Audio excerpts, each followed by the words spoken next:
Thank you for joining us for this important and timely conversation on the decline in our nation's college enrollment. Over the past 2 years, enrollment has fallen dramatically. But if we act now and create practices and policies that reach everyone, we can turn this around and greatly improve the lives of millions of Americans, our communities, and our nation. In this webinar, we will begin with a closer look at the data and the barriers that people are facing, and share some promising practices. We'll talk with institutional leaders, a policymaker, and an employer to learn what they are doing to help. Then we'll go to your questions and comments about what's working and what each of us can do to ensure that millions more people have the education they need for good jobs in today's workforce. With that, we'll begin with some remarks from Secretary of Education, Dr. Miguel Cardona. Good afternoon. Thank you to the Lumina Foundation for all you're doing to create more affordable, inclusive pathways to colleges and careers. The 21st century economy is fundamentally a knowledge economy. If you want to earn, you got to learn. Whether it's a 2-year or 4-year degree or an industry certification, post-secondary education is no longer optional. It's essential. That's why the pandemic's impact on college enrollment is so alarming. Enrollment has plummeted by nearly 1 million students nationwide, with the steepest declines at our community colleges and among men of color. The impact of this missing million could be felt for decades. For these students, it can mean fewer opportunities, lower earnings, and even poorer health outcomes. And for their communities, it means lasting inequities that we at the Department of Education are trying to erase. We refuse to give up on the missing million. Already, the American Rescue Plan has invested tens of billions of dollars to help colleges, universities, and other post-secondary institutions keep struggling students enrolled. And we're working with higher ed institutions and leaders to encourage students to re-enroll, particularly those who have earned some credits but no degree. To grow the middle class, we must ensure more students gain the knowledge they need to succeed. And public-private partnerships have a key role to play. The Lumina Foundation is a leader in this effort. And if you come across promising models for addressing these challenges, I ask you to please illuminate us. We're in this together, and we want to hear from you. Thank you.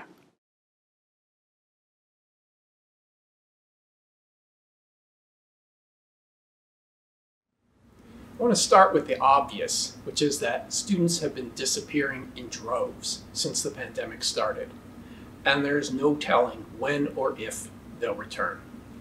This is especially true in the community colleges, which fell dramatically in the first year of the pandemic and continuing into the second, and also in 4-year schools, which are falling more steeply in the second year. And I anchored this chart on fall 2018 for an important reason, because some people look at the pandemic declines and say, well, but enrollments have been shrinking for years. And yes, that's true, but much of the pre-pandemic decline was really the tail end of a long, slow trickle, almost a return to normal after all-time high enrollment levels at the peak of the Great Recession. Community colleges in particular were bursting at the seams in 2009 and 10, and they had pretty much stabilized by 2019.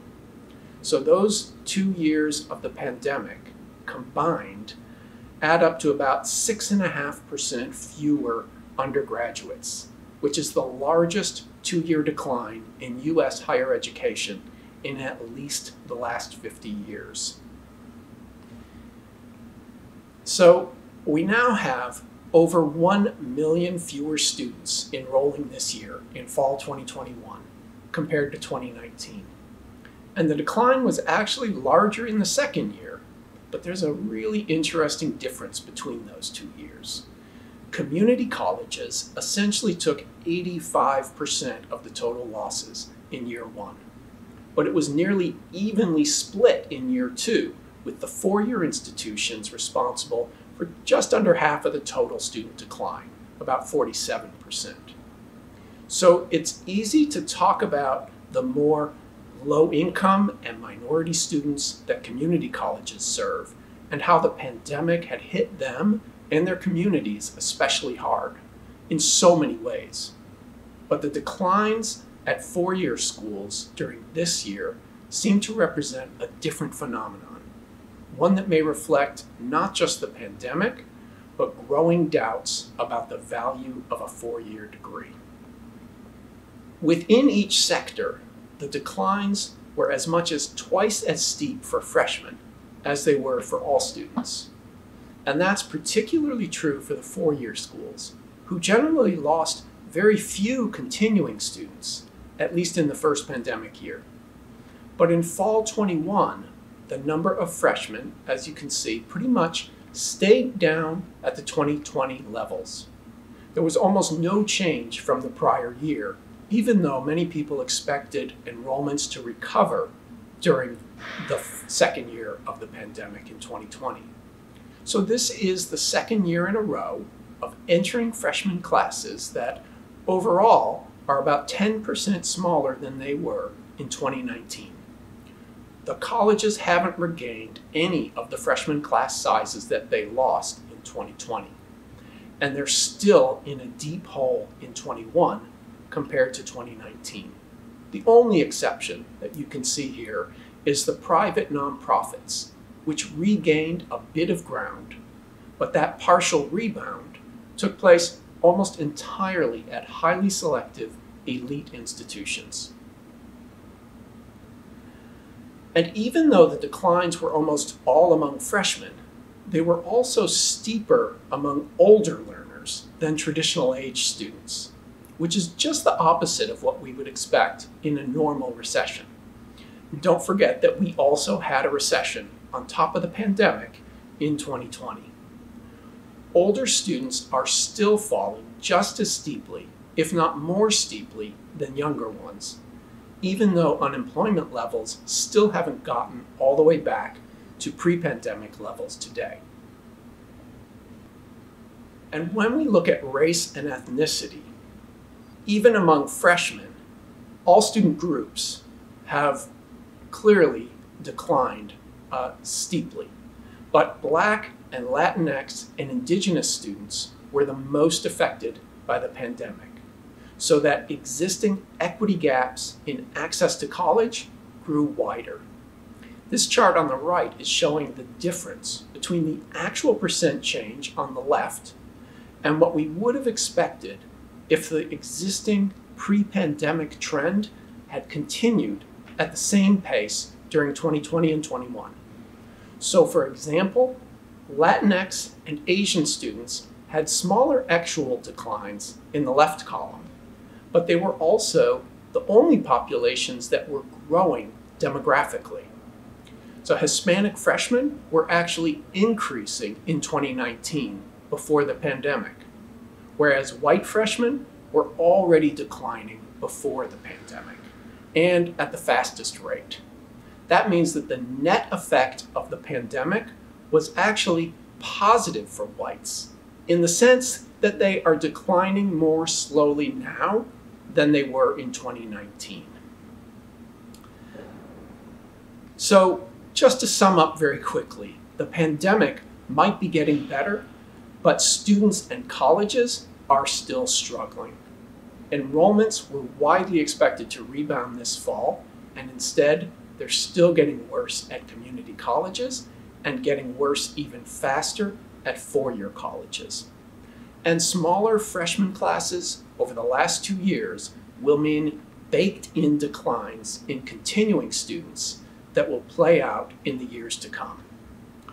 And the pandemic has also been relentless in widening equity gaps so that we as a nation are falling further behind on our need to reach higher post-secondary attainment for all learners.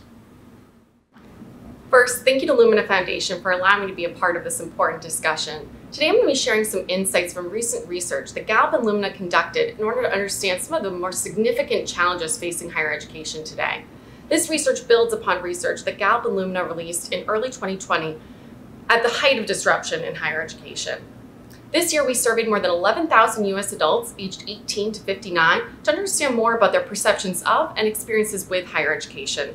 This included more than 5,000 currently enrolled students who are pursuing an associate or bachelor's degree, approximately 3,000 individuals who had never enrolled in higher education before, and approximately 3,000 who had stopped out either temporarily due to COVID-19 or prior to the pandemic. Today, I'll be sharing a few key findings from this research. Important to this research was understanding the currently enrolled student experience, the extent to which currently enrolled students were considering stopping out, some of the reasons behind that, and the extent to which they were exposed to important programming and interventions that allowed them to remain enrolled. We found that about a third of currently enrolled students who were pursuing their bachelor's degree reported that it was very difficult or difficult to remain enrolled in higher education heading into the fall of 2021. And a similar percent of associate degree students reported the same. Now, when looking at the subgroups of the overall population for whom we interviewed, we found more significant challenges presented for a series of subgroups of the total student population, including adult caregivers, multiracial, Hispanic, American Indian students, as well as those who came from households earning less than $24,000 annually. Now, when we asked individuals the extent to which they were able to remain enrolled and the important programming features and experiences they had that allowed them to stay, we found that financial aid was critical for these students being able to remain enrolled heading into the fall of 2021. About half of bachelor's degree students for whom we interviewed reported that financial aid was the reason they were able to remain enrolled heading into the fall of 2021. And a similar percentage of associate degree students said the same. We found the confidence in the eventual value of their degree also compelled these students to stay enrolled heading into the fall of 2021, as did the enjoyment that they derived from the program. About half of students for whom we interviewed who are pursuing their bachelor's or associate's degree reported program enjoyment as being critical to why they stay enrolled heading into the fall of 2021. We also asked students the extent to which they considered stopping out at some point in the past 6 months. We found that about a third of students who are pursuing a bachelor's degree reported that they had considered stopping out at least once in the past 6 months. Now, this compares very similarly to 2020 rates that Lumina Foundation and Gallup reported last year. We also found about a third of associate degree students reported that they could consider stopping out at some point in the past 6 months. Again, very similar to 2020 rates that we reported last year. Although the overall percentage of students who reported they had considered stopping out in the past 6 months was relatively stable from 2020 to 2021, we found the reasons they had considered stopping out had changed dramatically since we last interviewed students last year. Overwhelmingly this year, the major reason students had considered stopping out was emotional stress. The vast majority of bachelor's degree students who we interviewed reported this was the major reason they had considered stopping out, and associate degree students said the same. This reason really outpaced all other reasons we presented to respondents. We also found that coursework difficulty was a significant issue facing students this year.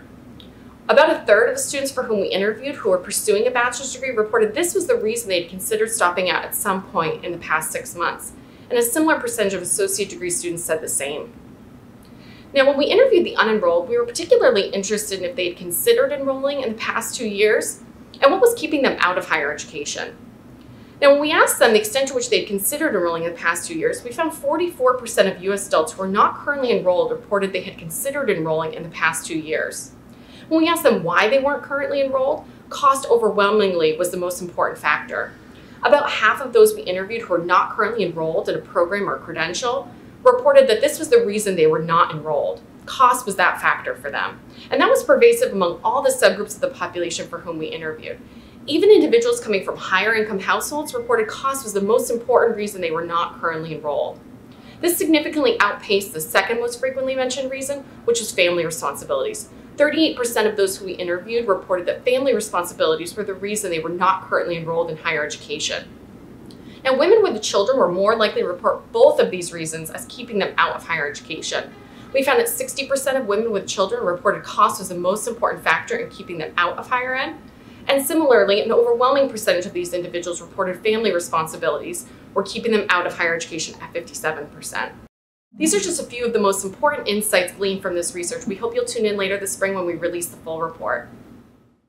Hello, I'm pleased to join today's conversation to address our nation's enrollment crisis and how we move forward from here, particularly for students making the transition from high school to post-secondary education. The National College Attainment Network supports over 500 member organizations across the country, including community-based organizations, school districts, and higher ed institutions, to close equity gaps in post-secondary attainment. Back in the spring of 2020, we knew in our hearts, and from the early experiences of our advisors across the country, that the pandemic was a slow-motion crisis in the making. Remote instruction challenged students' academic progress and readiness for post-secondary work.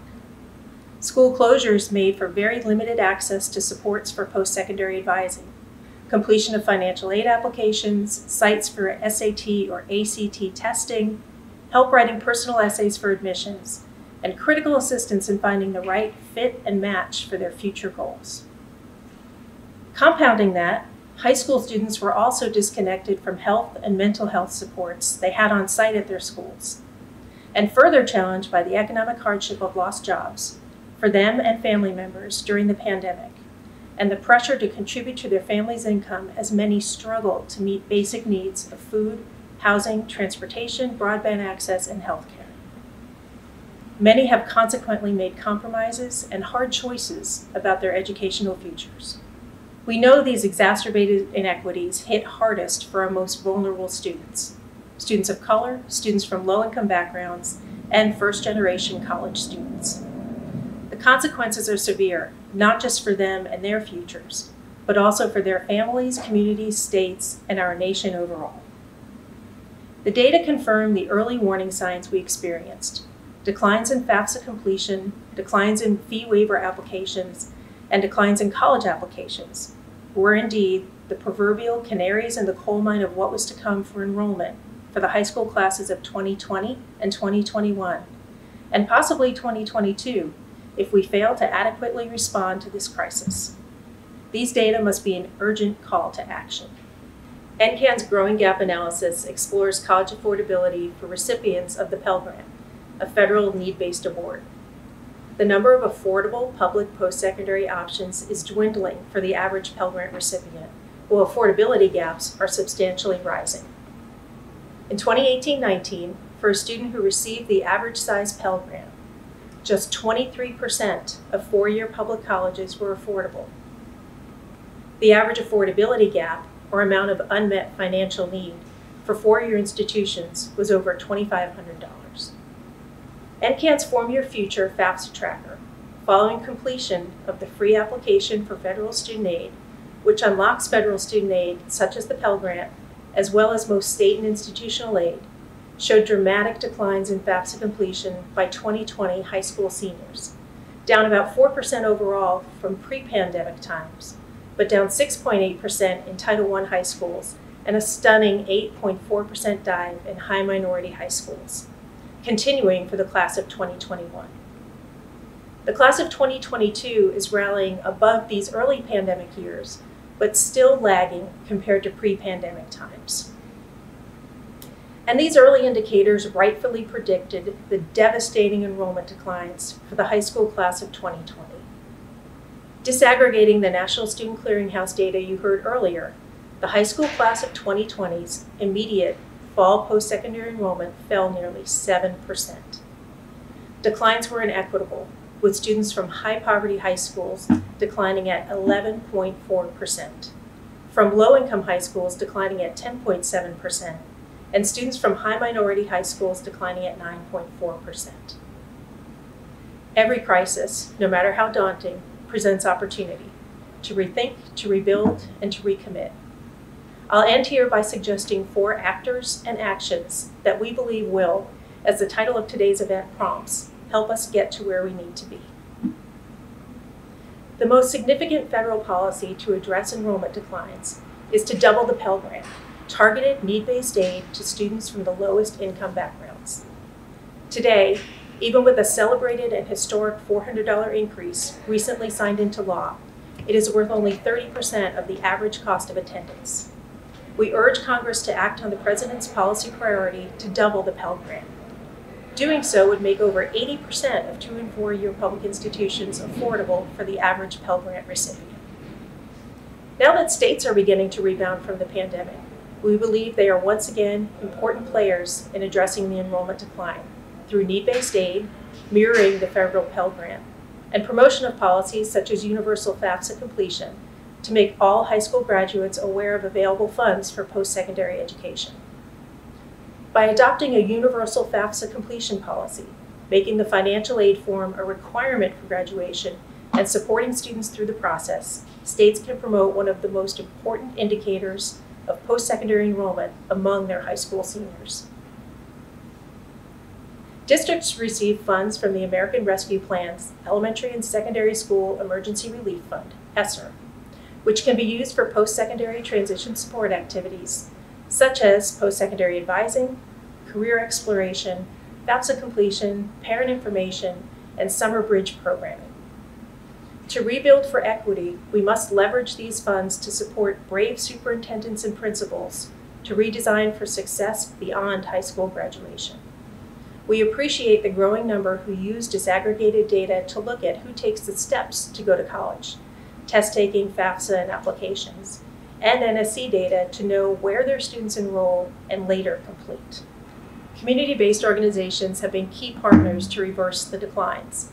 NCAN member programs developed innovative practices to stay connected with students and families, from virtual financial aid nights to chatbots to even using drive-in movie theaters for FAFSA completion events. We applaud their creativity and those local individual and philanthropies who support that work. In conclusion, the numbers are daunting and the challenge is great, but leveraging federal, state, district, and community resources offers opportunities to reverse these trends and create new systems that support equitable outcomes for our students.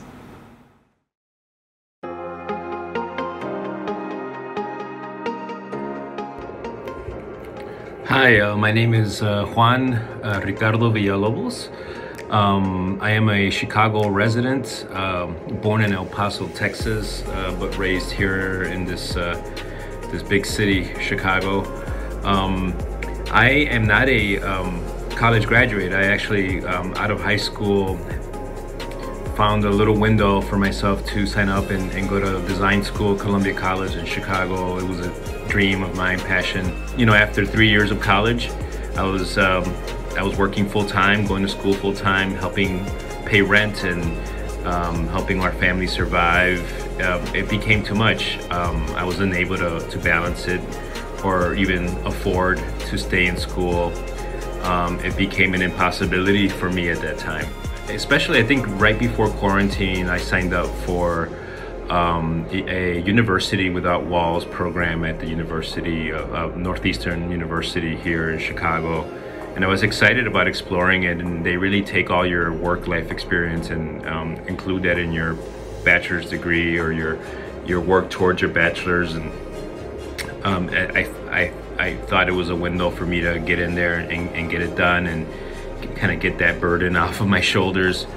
I think now I'm in a space where I have two little ones. We have a mortgage. I have a career that I think I've decided that I don't want to continue in, right? I've done this for 25 years, and I think I'm an artist. I'm a designer, and it's what's in my heart and in my soul. And I want to find the space to be able to do that. And if it's going back to school, that would be wonderful. But right now it seems like an impossibility. And I think the older I get and the more responsibilities I have with my kids, it gets harder and harder to process that and say, okay, I'm going to prioritize college.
Hello, and thank you for joining us today.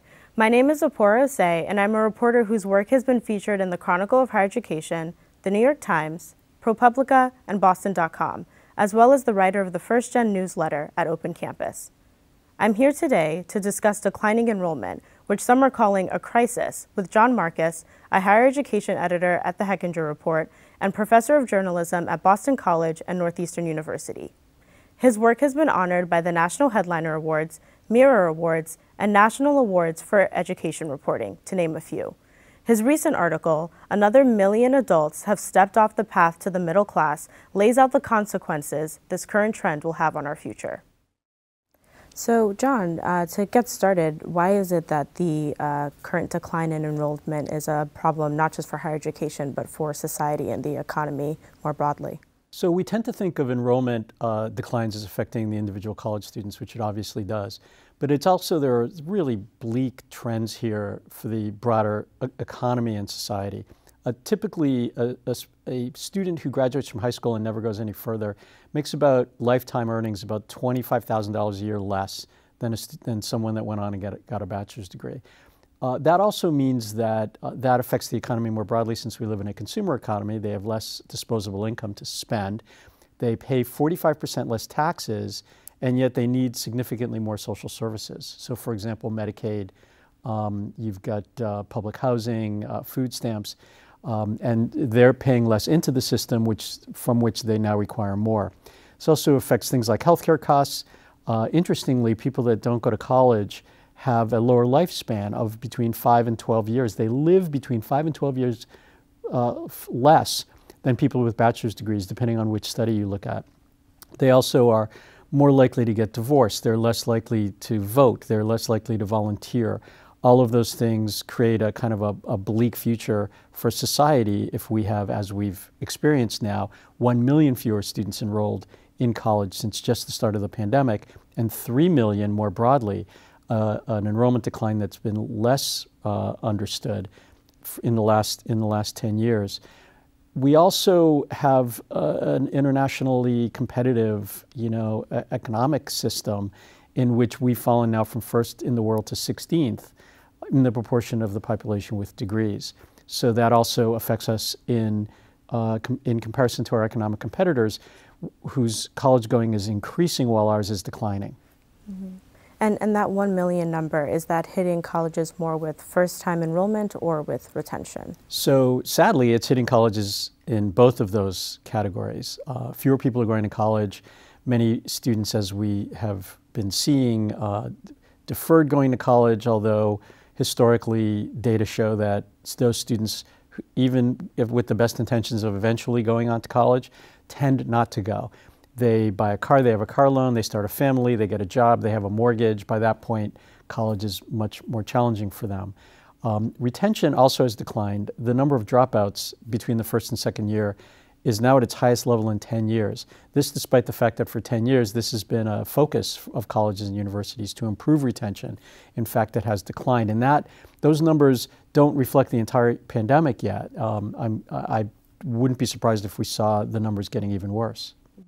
And a big part of your reporting is looking at rural students who are enrolling at much lower numbers than they have in the past. And you've spoken directly with a lot of those types of students. What are you hearing from them about why they aren't enrolling? So I do have the privilege of going into the field and talking to students. And during the pandemic, we spoke to a lot of high school students about their plans, about what was going on in their heads. And we went to some rural communities where students were really very demoralized and isolated. We didn't necessarily cover, as education journalists and journalists in general, I think, overlooked rural America until 2016 when something happened, I can't remember what, when suddenly we began to pay attention to what was going on in the rural areas of the country that we'd overlooked. When you do look closely, you find that rural high school students graduate from high school at the highest levels of any kind of student, but they go to college at by far the lowest levels of any kind of student, and they drop out at the highest levels. So that was already the problem before the pandemic. What you've had since then is significantly increased disaffection, for political reasons, rural parents tend not to encourage their students to go to college. Rural students don't see people in their communities who have college degrees, who might serve as sort of role models for them. And during the pandemic, because they weren't meeting in person, they often felt more isolated. I visited a rural community in far, far northern Maine where the schools went virtual for the first year of the pandemic. The students live, it is so sparsely populated that students' nearest neighbor is a mile away. And the high schools were the sort of center of these communities where people would come together for a basketball game. Even when the basketball games happened, spectators weren't allowed. So you suddenly had this alienation becoming and this isolation becoming even more pronounced. They also were worried, they told me, that college would be like the remote high school experience that they so disliked. So many of them said, I'm not going to go, maybe I'll go later. I'll work in the supermarket for a year. They'll never go, according to statistics and to historical trends. And that's a sad cycle that will only compound the problems in rural America, economic problems, because of the lack of college going. Mm-hmm. And this is a problem that is also falling along gender lines. So why is it that we're seeing that fewer men and more women are going to college? Yeah, as much attention as we paid to the enrollment decline in the first year of the pandemic, it was 7 times worse among men than among women. Men tend to have opportunities immediately after high school to, in the last couple of years, go work at an Amazon warehouse or drive a UPS truck. We've been very good at encouraging women to go to college, and even before the pandemic, the gender balance was out of sync. It's now about 60-40 women and getting worse. The problem with that, and there's a lot of jobs, not everyone has to go to college. There's a lot of jobs that don't require a bachelor's degree that pay pretty well. We're seeing now huge demand for those kinds of jobs in the economy, jobs in the skilled trades, for instance. There are a lot of people retiring in the skilled trades and not enough people to replace them. So that means that there's a premium on what people can earn. Over the long term, though, this is a short-term advantage for men, but over the long term, it's really hard for them to advance.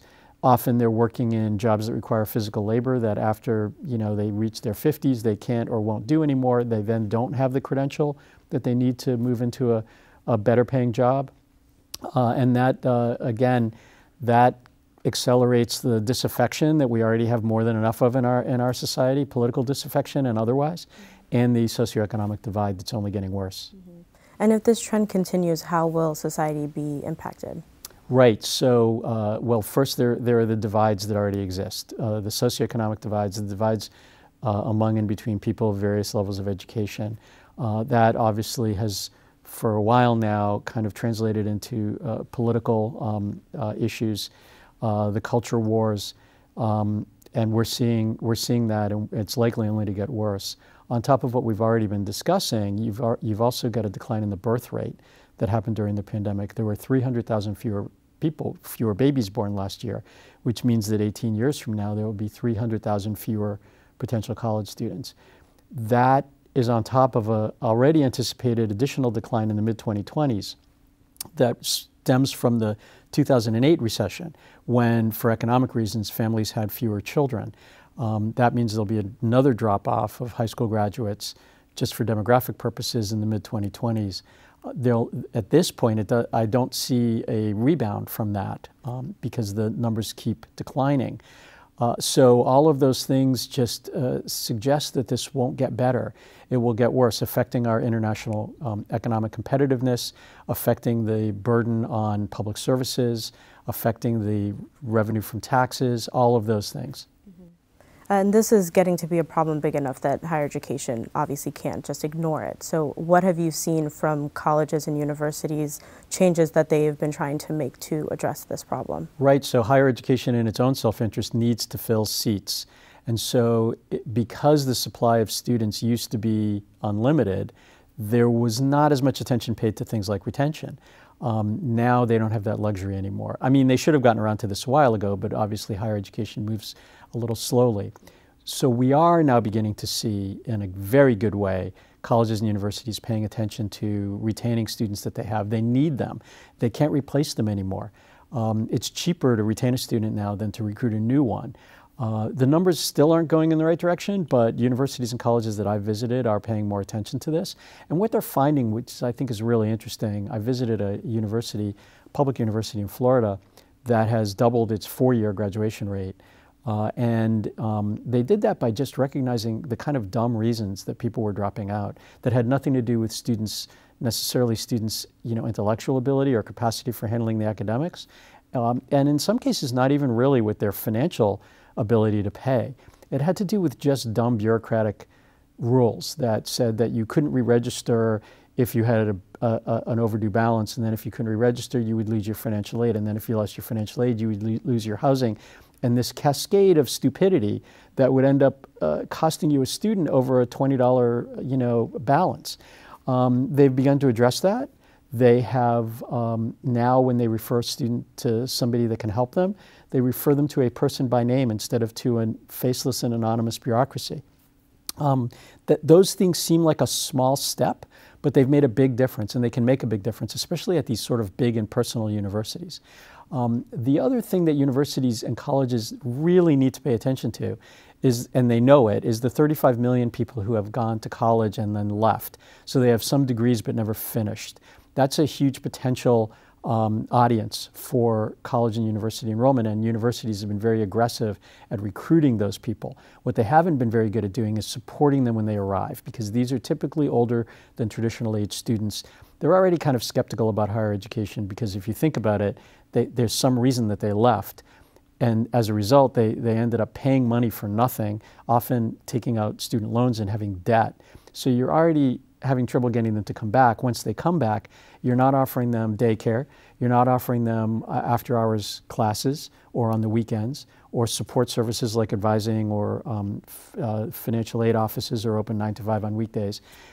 So colleges and universities are going to need to not only recruit these students and persuade them to come back, which is the first challenge that they have, but keep them from dropping out again.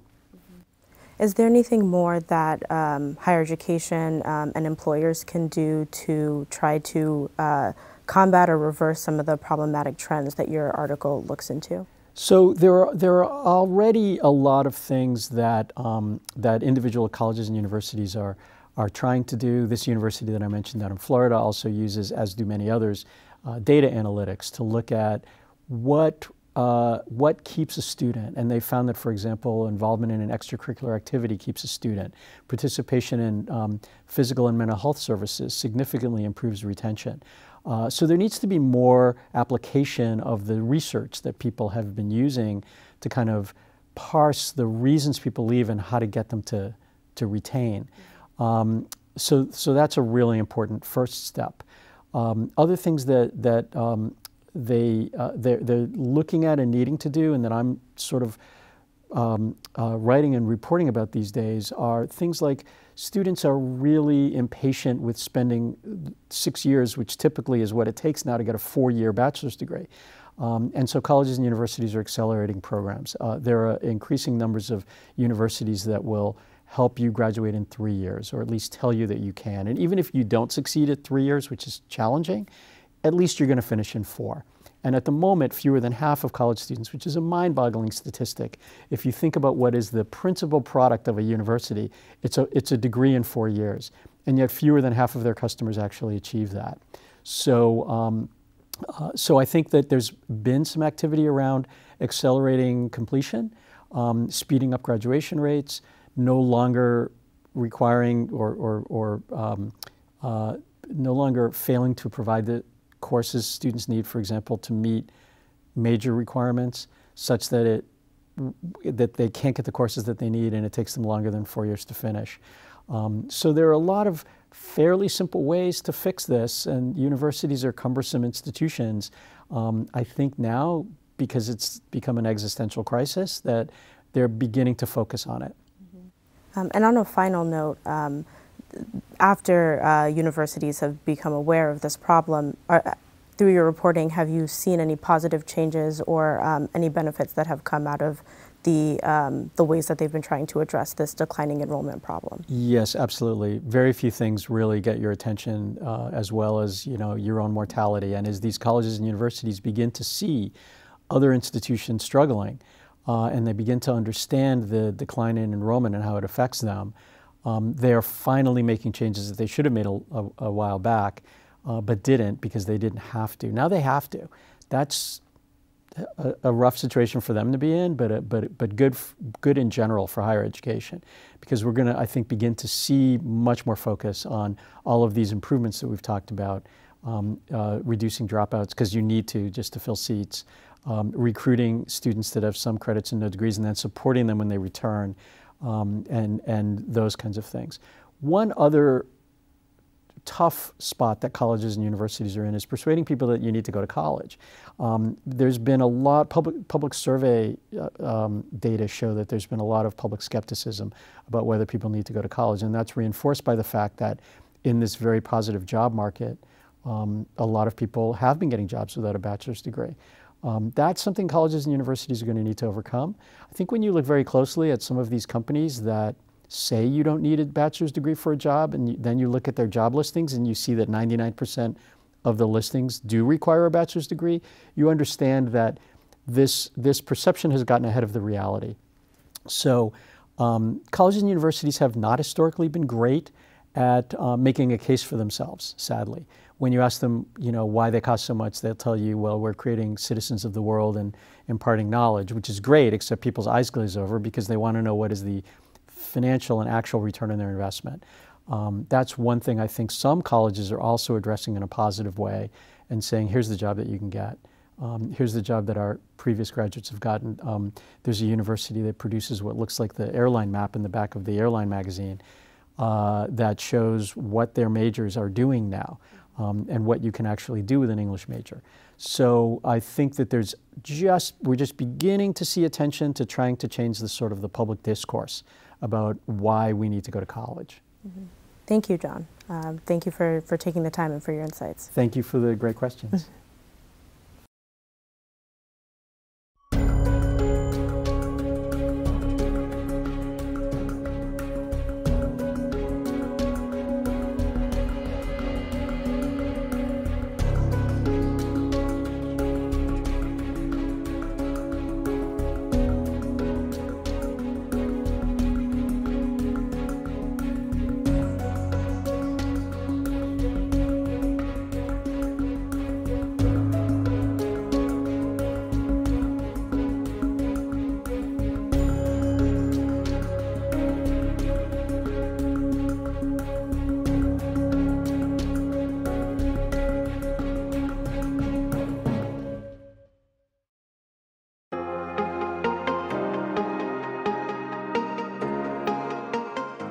Hi, my name is Nikki and I'm from Chicago. I graduated high school in 2020. During the first year of the pandemic, I had a very difficult time my senior year due to online learning. I took a year off after high school because I didn't want to apply to college while doing virtual learning. I'm more of an in-person learner. I'm best hands-on. Eventually, my 1 year turned into 2. But I do plan on applying to Citing College this upcoming fall. Currently, I work in retail as well as working full-time at a nursing home. I've always wanted to be a nurse because of my mom's health history. I have been with her in and out of hospitals ever since I could remember, and I always looked up to the nurses who helped us. Hopefully, this upcoming fall, I'll be able to juggle both work and school. We're going to keep this conversation going. I'm delighted to be joined by the Undersecretary of Education, James Quall. James and I have known each other for a number of years from his multiple tours in the White House and both the National Economic Council staff, as well as the Deputy Director of Domestic Policy. He's the former president of the Institute for College Access and Success. And in September of 2021, he was confirmed by the U.S. Senate as the Undersecretary of Education, and really thrilled to have a chance to talk with you about the enrollment challenges we're facing. James, welcome. Thanks so much for having me. Appreciate it. So yeah, let's just jump into the conversation. I really want to sort of just have a dialogue about what we can do about this enrollment plunge. And as you know, you and I had a recent conversation about this. Enrollment in both 2- and 4-year institutions has been declining for a while, well before COVID. But obviously, there's been a precipitous drop, particularly during the pandemic, focused primarily on community colleges. Do you see that trend continuing? And how concerned should we be about the enrollment crisis, both in the near term and longer term? Well, I'm very concerned about it. If we thought that as hopefully the public health aspects of the pandemic would retreat, that enrollment would just snap back, we're not seeing signs of that yet. And we watch very closely the number of people filling out the FAFSA form that continues to decline. It's down not just from 2019, but down from last year. It's, among high school seniors, it's down not just in absolute numbers, but it's down as a share of high school seniors. So I think we have quite a bit of work to do here to get back on track and getting our educational attainment numbers back up. And, as you know, Jamie, when people step off the path, it can be very hard to get them back in. So, I think potentially we're looking at a permanent dent here in our country's educational attainment. I would agree. And, I think we have two issues, right? One is the people who've never enrolled, the people for whom we need to sort of strengthen the value proposition for higher education and help them understand why it's key to get a post-secondary credential, to be a part of the middle class, to be contributing both economically and socially at a societal level and within our families. But we also have a re-enrollment problem, people who left the system, who we want to bring back, who we need to enroll. And particularly for those adult learners, I think it's going to be very important for us to figure out how we get them into that pathway. Can you talk a little bit more about the challenges we're facing? You and I have talked about, in particular, what we've seen, the effects of COVID on enrollment for students of color and the equity concerns that we have more broadly in terms of enrollment. How should we be thinking about the enrollment challenge for these students of color? And how can we do a better job of advancing our enrollment strategies so that they're more targeted on these populations? Yeah, I think it's a great objective. Of course, I'm sure everyone is familiar with the numbers and tracks carefully that we've seen the sharpest enrollment declines at community colleges and among communities of color. And it's really important that we pay special attention to trying to get those folks back on track. Now, there's a lot of different factors, I think, that are going on here. You have academic disruptions. You have people concerned about getting value for their money in an environment that might be hybrid or go back to being online. You have childcare concerns. You have a very low unemployment rate, which means that there may be paid alternatives to college that look appealing in the short term. So we need to think very carefully about how do we get people on track. I guess the other aspect of it that I would mention that seems, even more important is retaining students. And we've made a lot of progress in recent years of helping keep more students that we have in, and that work seems even more urgent now. So some of the same barriers that students face in terms of enrollment, in other words, the academic, the financial, the social factors, I've called that a sort of three-legged stool of issues that we've got to focus on. You can't just focus on one leg of that stool. You've got to focus on all three. Those same challenges, to your point, that inhibit people from going to college also are challenges in terms of retention. And so I think it's really important to think about all three legs of those stools in terms of helping to bring more people into the system and then obviously retain them so that they succeed and get the credential that they're there for. I'm wondering about what other strategies we should be thinking of in terms of getting students into the system or re-enrolling students. So for example, you and the secretary have talked about the issue of stranded credits for adult students and the fact that we've got to do a better job of making sure that people get the credit they deserve and so that they can complete educations that they've stopped, but we want to bring them back into the system to help them complete. What are some other things that we might do along the lines of the stranded credits work? Yeah, well, one aspect of the stranded credits work is the institutional fees and fines.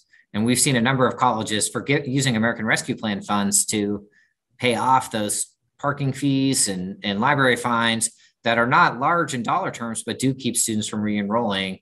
And they're really penny wise, pound foolish for the college, and they're tragic to the extent that they stand in the way of people achieving their full potential. I also think, Jamie, you've written for a long time about the need to adapt colleges to the needs of working adults. And we need to think about, how do you have schedules that are more flexible?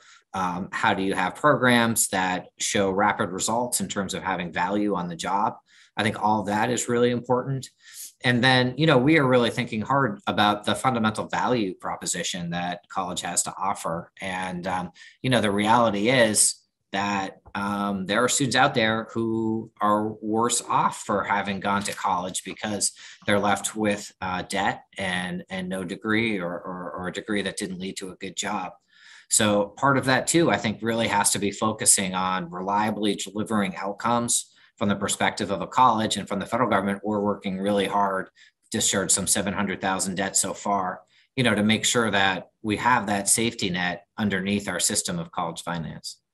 Yeah, I mean, I think in a way, what you're talking about is really a shift in how we think about the system, right? So what we should be thinking about is a learner-centered system, a student-centered system, not a system that's centered on the institutions. The institutions are obviously important. The providers of learning are very important.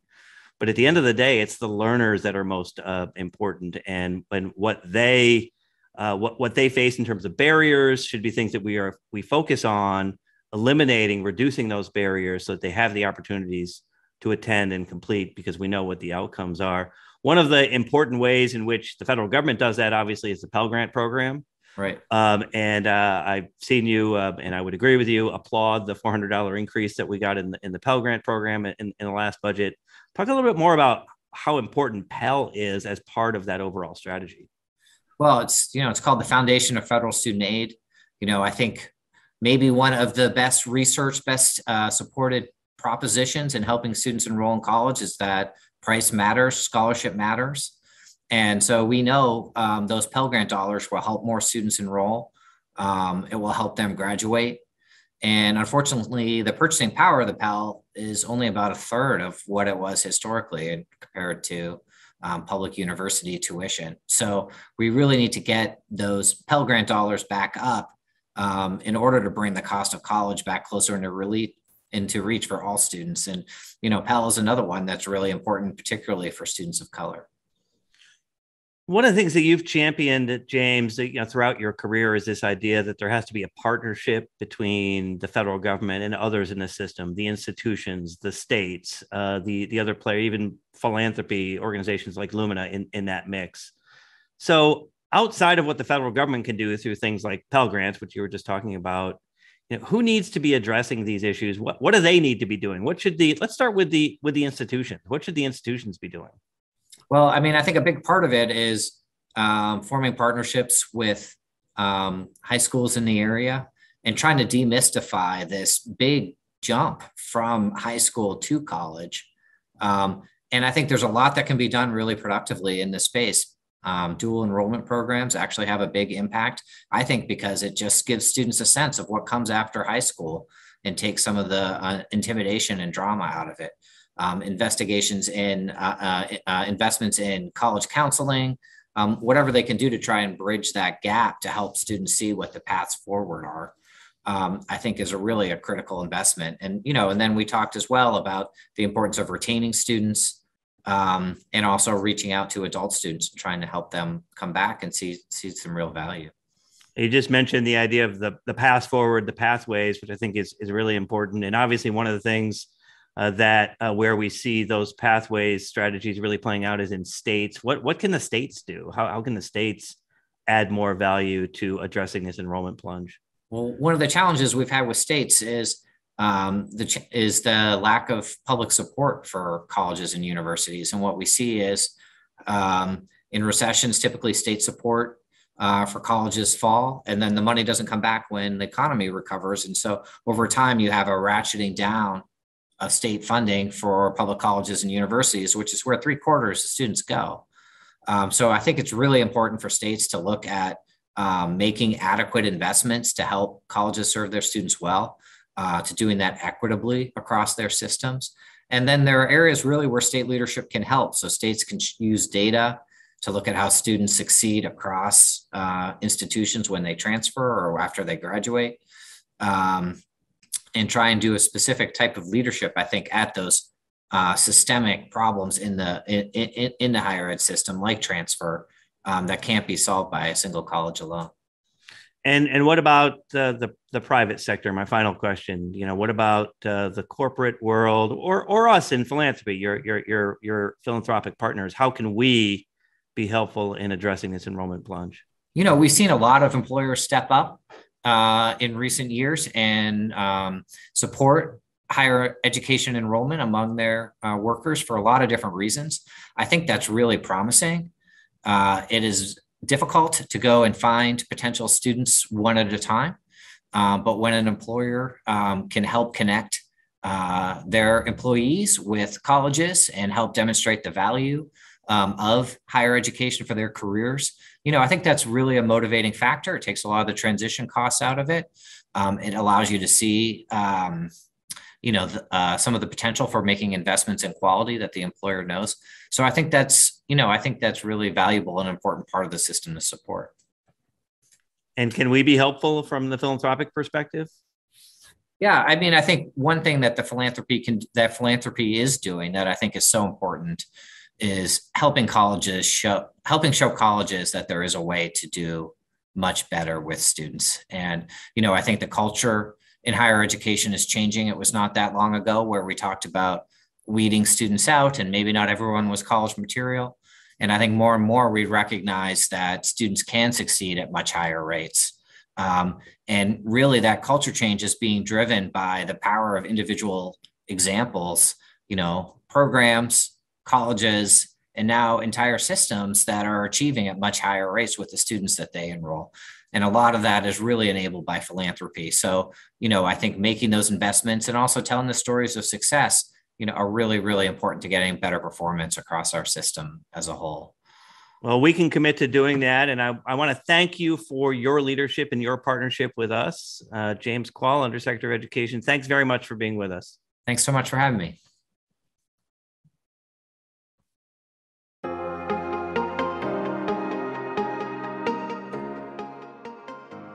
Hi, my name is Jonathan. I've been in Chicago 5 years. Now I'm in school. I've been in Malcolm X for 5 years.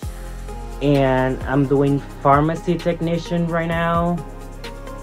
And it's been pretty hard doing a full-time job and a full-time school. It's not impossible because being online, it's been a great help.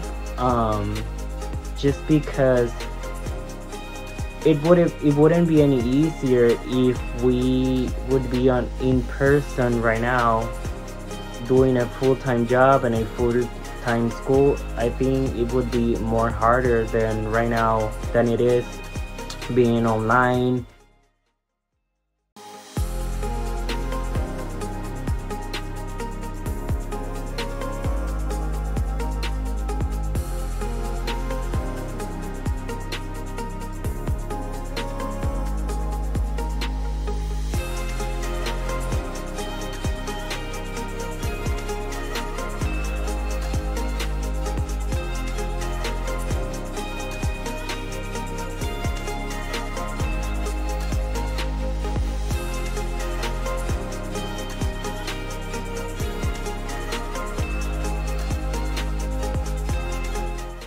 I'm Courtney Brown from the Lumina Foundation. I first want to thank the amazing speakers and experts who have joined us so far.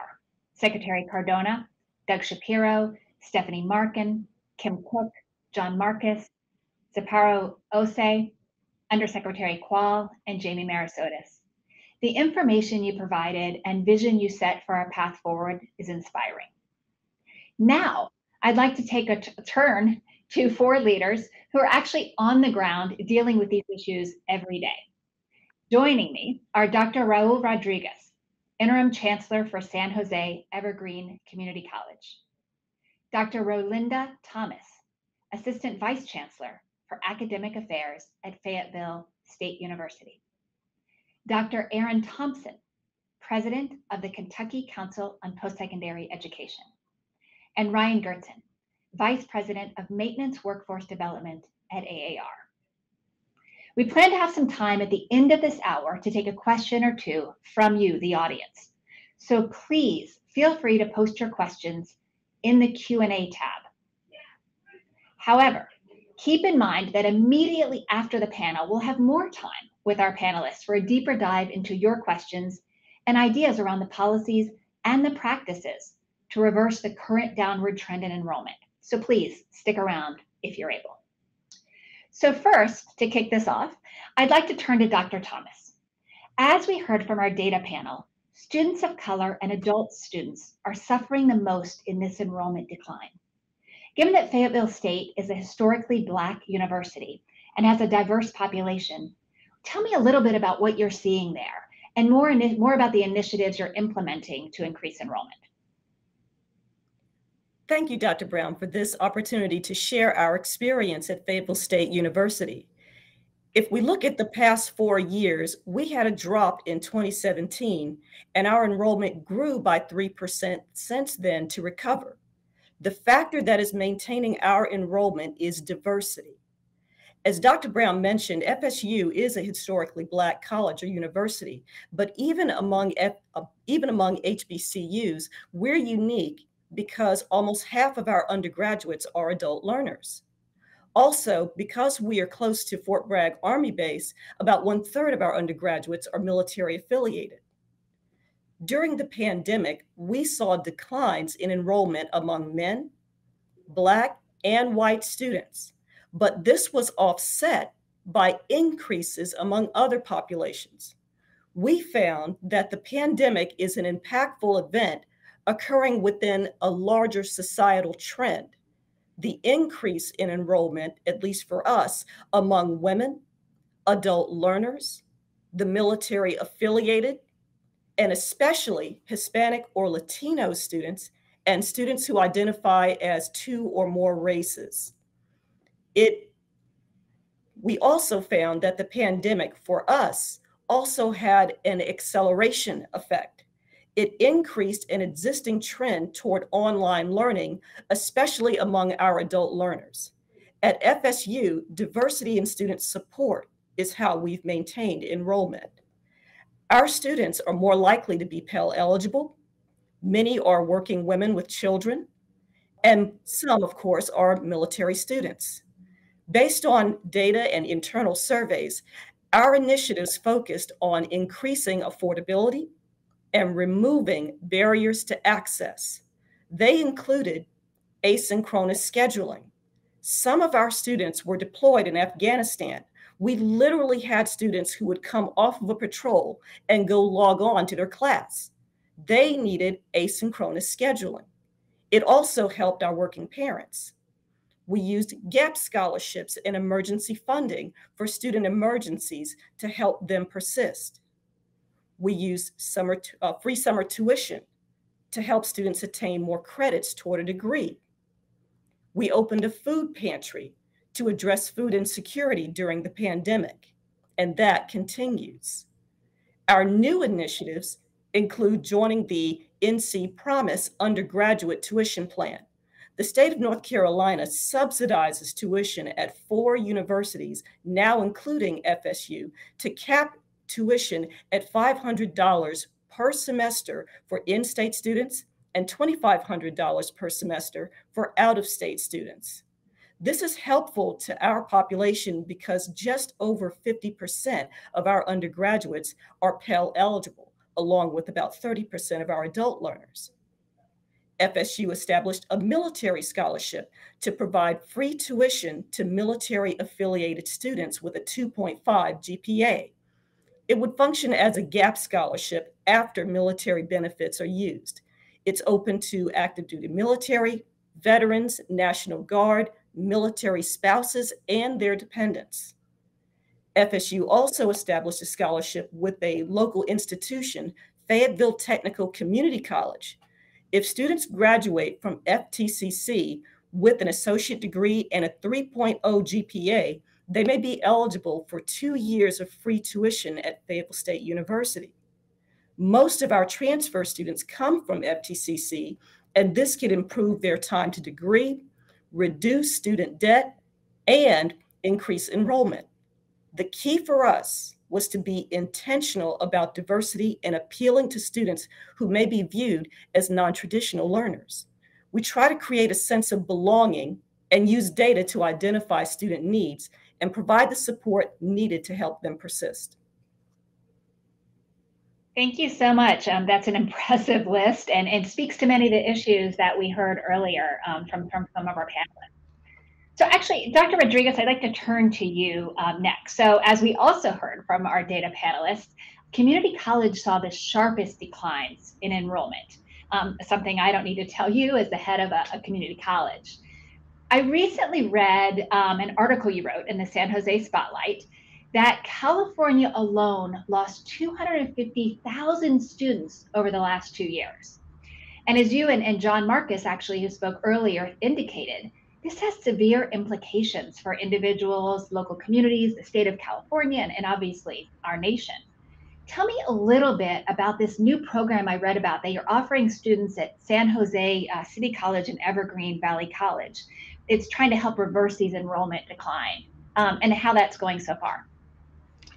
So actually, I think it's a lot bloodier in California than 250,000 students. The number's probably higher than that. So it's been tough. And so what we're doing here at San Jose City College and Evergreen Valley College, we're doing a lot of the things that Dr. Thomas talked about. One of the things that I think we committed to early on was reaching out to the students we lost and calling them and trying to contact them and find out what's going on, how can we help you? And I think that's worked well. We've received some students that have signed up because of that, but some haven't. And we're finding out about their situations. They're working as a lot of the information that the previous part of this presentation talked about were real. These are what our students are experiencing. So, one of the things we committed to as well this year, we haven't charged students for tuition. And we're continuing that through next fall. The students that will come to our 2 colleges won't have to pay any tuition at all. So luckily, we were able to marshal our resources and come up with that funding to go into fall 2022. So some of the things, though, these are short-term things. We're also having a strategy looking at long-term things that could help us turn enrollment around. So one of the things we've done is to invest in partnering with nonprofit agencies in our community to actually go out and talk to our community residents and say, what do you want? What do you need? And then taking that information, then trying to match that with what employers are telling us and what programs we have. And so our board is committed to an initiative to create neighborhood centers in parts of San Jose that are high-risk areas, that are low income and with large populations of people of color. And we're going to go in those neighborhoods and really try some different things than what we've done in the past. We're also looking at that article that you mentioned that I wrote. One of the points in that article was that we can't continue to do business the way we've always done it. We have to think differently. We have to get away from the Carnegie classification, all that, the seat time, that kind of thing, and think about different ways to reach students. If you look at the younger students coming up, I mean, they're raised in the digital age. They have their smartphones that, I don't care what their income level is, they have smartphones, from what I see of our students. And so they're living there in a different reality than what we experienced when we were growing up as older folks. And so we have to meet them where they are. And so we need to think about the sage on the stage, the lecture mode doesn't really work anymore. So we're having to figure out different ways to try to reach our students and try to engage them in this educational process. And so it's a lot more hands-on. It's a different way to look at it. And so we're struggling with that, but we're trying to figure out the path forward and trying to get our faculty trained and to think differently than what they've done in the past. We are also partnering with some of our K-12 districts. Milpitas Unified is one of our districts. They're investing a lot of money into a center for innovation. This is going to be a center that's open 7 days a week from 7 in the morning till 9 or 10 at night, and looking to retrain adults And we're going to be a partner in that endeavor and work with them and with our local employers in trying to meet our adult population, the needs of our adult population here in our local community, as well as at the same time as meeting the needs of our employers. And so there's a lot of issues out there to unpack, but these are just some of the things that we're doing, and hope that gives you a nice, concise overview. Yeah, thank you so much for that, Ro. Both you and Rolinda talk about the students and really putting students first and going to the students instead of always expecting students to come to you. And I think that's very impressive. Dr. Thompson, so, as I just said, Drs. Thomas and Rodriguez provided really great examples of work they are doing at the institutional level. Kentucky is known as a state that focuses on diversity, equity, and inclusion. So tell me how some of the state policies and strategies you were using maybe before COVID helped to combat the decline in enrollment statewide, and anything that you've kind of had to put in place in Kentucky since then. Thank you, Courtney. Good to be on this panel. First of all, I want to start by, addressing why this is an important conversation. And in Kentucky, it matters because if we're going to have a thriving economy, we have to have a thriving higher education system. And that educated workforce is going to be the producer of that thriving economy. So we had to take that in consideration. When I took over higher education 4 years ago, I wanted to look at this in a more holistic way.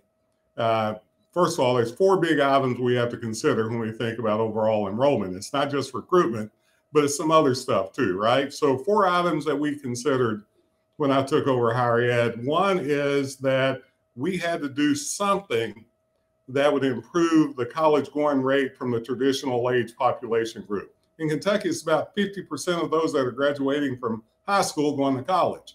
You can't produce what you need to produce in a college educated workforce with that rate. So we wanted to combat that. So first of all, we did things like we created a test optional system. I set the minimum admissions for Kentucky. So we created a test optional system. The other thing we did was we got rid of all developmental education my first day in office and went to a co-requisite model, and I'll talk about that in a second. But we had to figure out a way of doing that. So we reorganized ourselves to have a P20 system working with our P12 counterparts.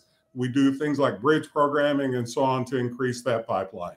Number 2, we had to think about this from the aspect of student success, which is the other big part of enrollment. So we could not leave many people behind. So we focused heavily on how do we increase retention and graduation rates? How do we need to do what we need to do? And we had to do this around the idea that historically we've been leaving people behind, people of color, low income. And so the efforts that we concentrated on heavily was in that area. And so how do we do that?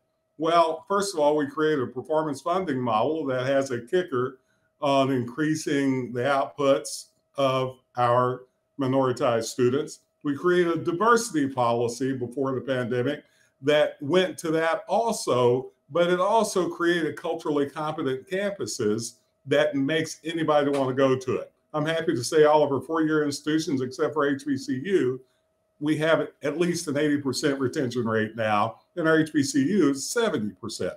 So over the years, we've been able to close that gap. The pandemic slowed us down a little, but I'll mention that in a second.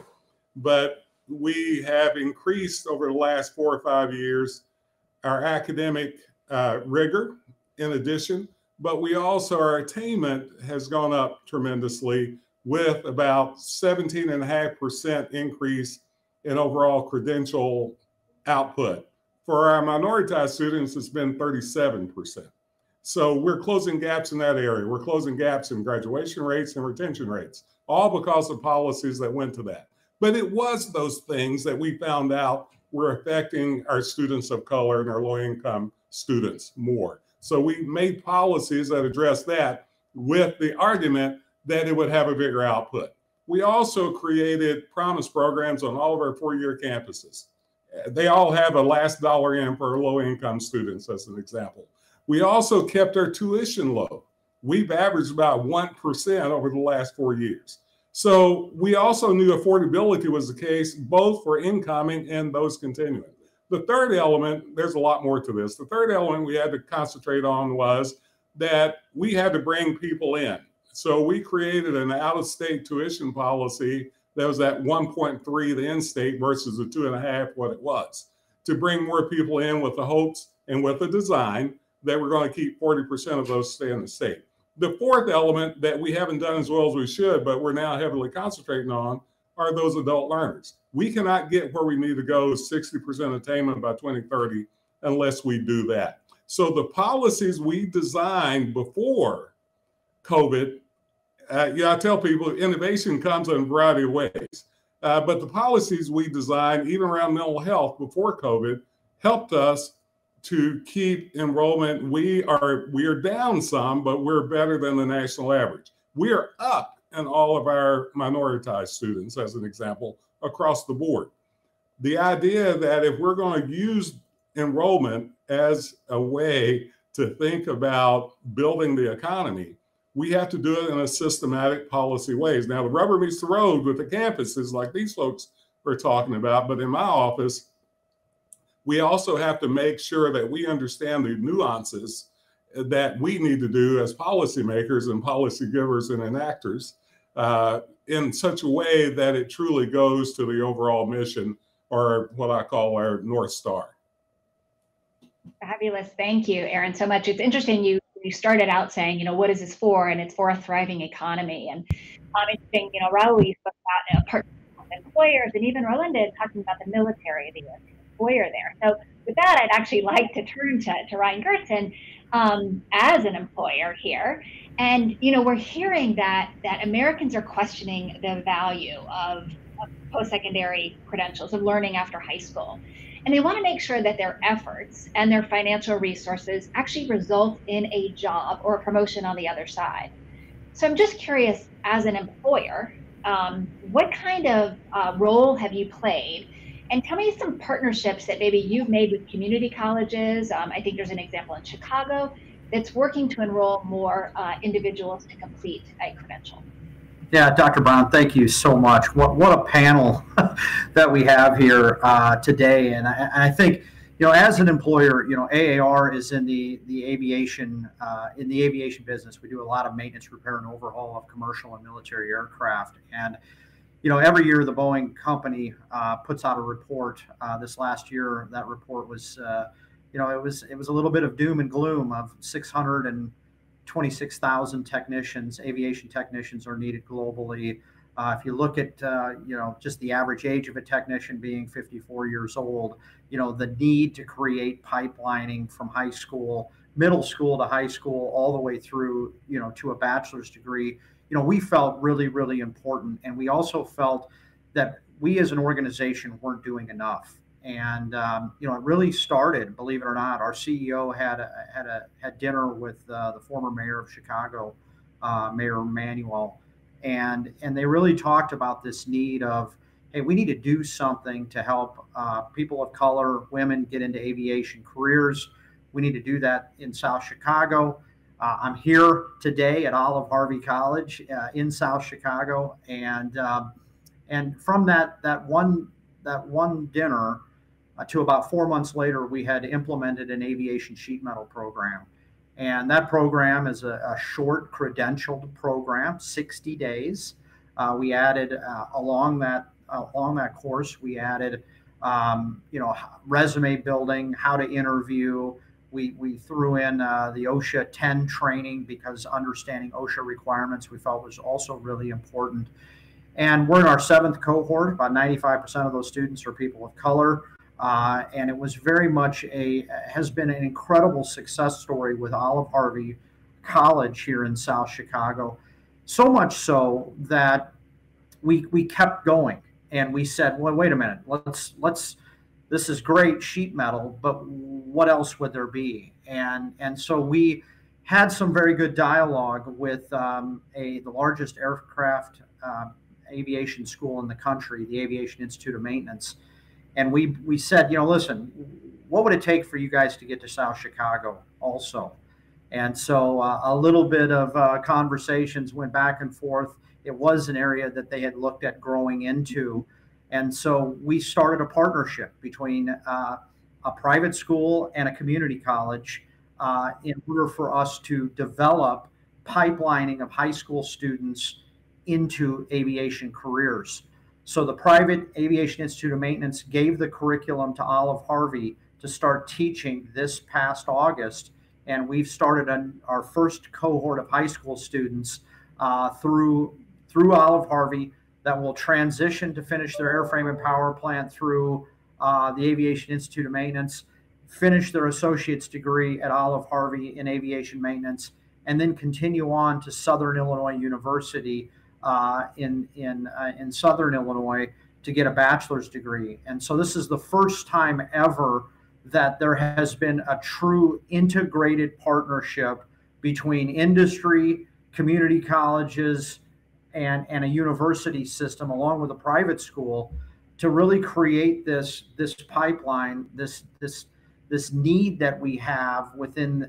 We're just one company in aviation, knowing that these are careers, these are six-figure careers for people. That we don't like to use the term job around AAR, because it's really about how do we get you to a career.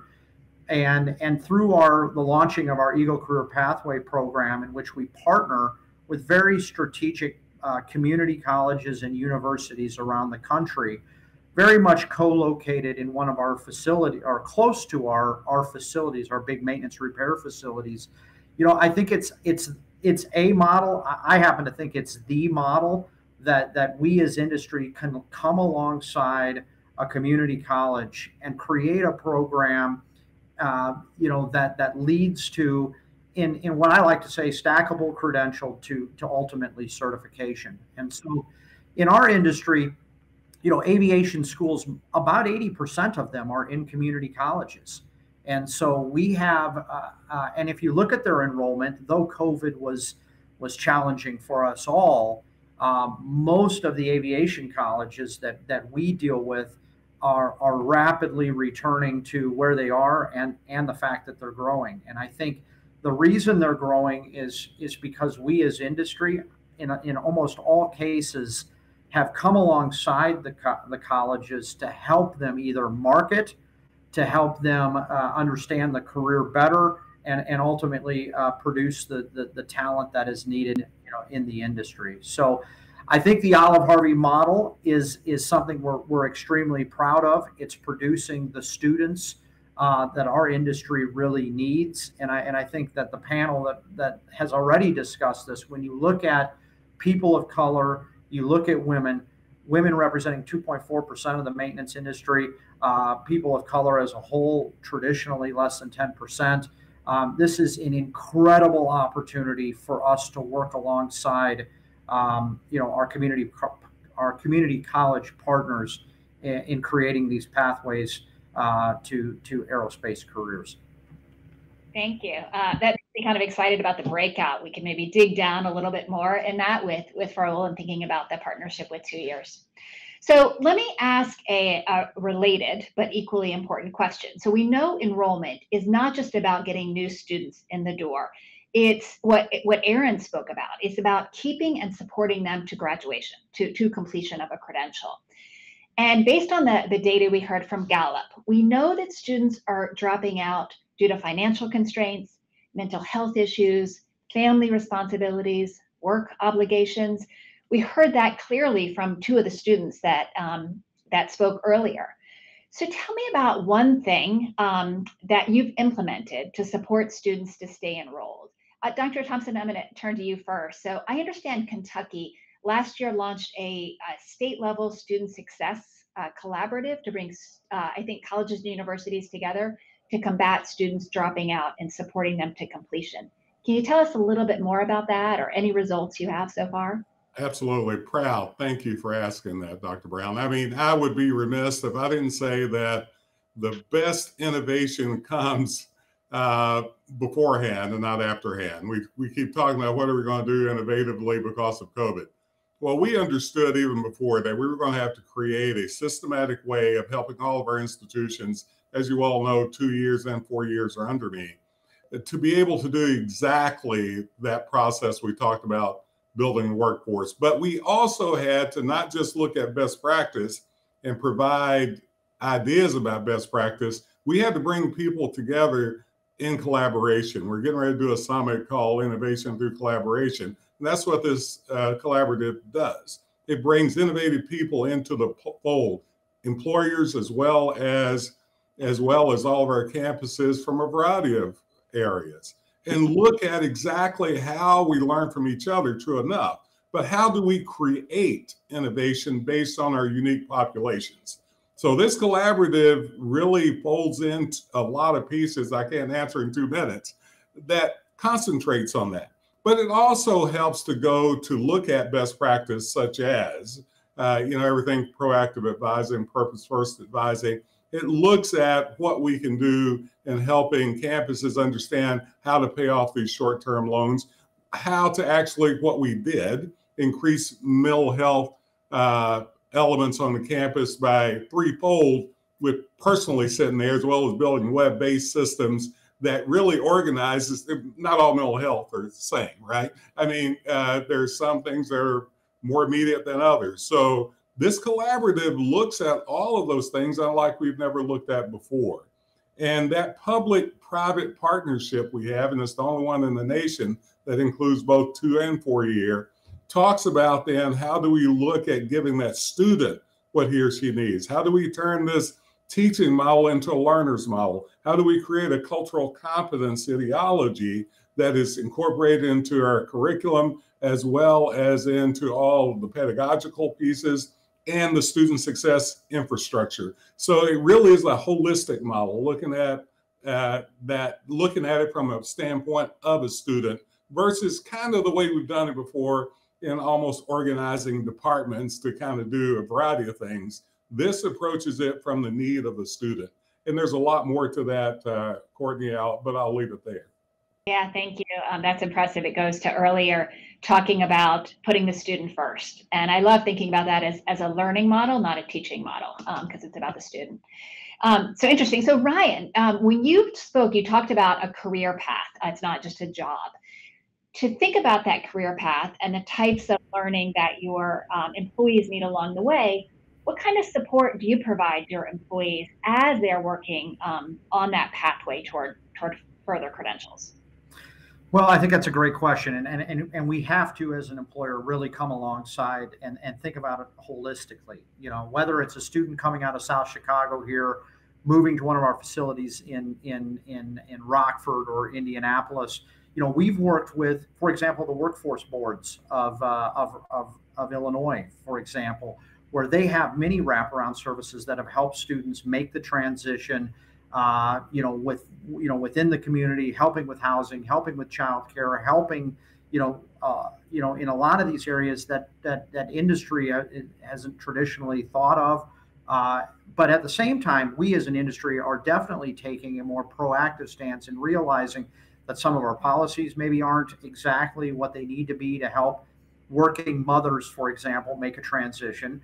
We also understand that maybe our moving allowances don't function exactly the way they need to, and those are things that through a lot of some research work that we've done, it's really proving that we as industry can do a lot more without necessarily spending lots and lots of money, and I think that's what I think we've learned is that sometimes it's $500 could make the difference between a start and not a start. And so I think those are things that we've done as an organization. We've also done a much better job proactively saying, like with Rockford, Illinois and Rock Valley College, we have what are called AAR fellows. And those fellows, that partnership is where they actually go to school full time and then they come and work for us part time while they're going to school. And as long as they do the things that they need to do, we pay for their tuition at the end. And then they come to work for us, full time upon graduation. This allows for no student debt. It allows for working for us for 2 years while they're going through school. And I think there's several other organizations that are doing this in the aerospace industry that I think really are a testament to the the change that the industry is making towards the students, the community colleges, and helping them, through the pathway. Thanks. I know when we think about student supports, that the first people on the ground are the 2-year and the 4-year institutions, and both Dr. Rodriguez and Dr. Thomas provided some great examples of some things that you're already doing about support. That no tuition that you mentioned is impressive. Maybe out of reach for many other institutions, but it's quite impressive. The types of supports that you mentioned also are really fabulous in Fayetteville. But can you talk about any other things that you're doing to support students to continue to enroll and to get to completion in the 2-year or the 4-year space? Either of you want to kick that off? Rolinda, would you like to start? Gladly, thank you.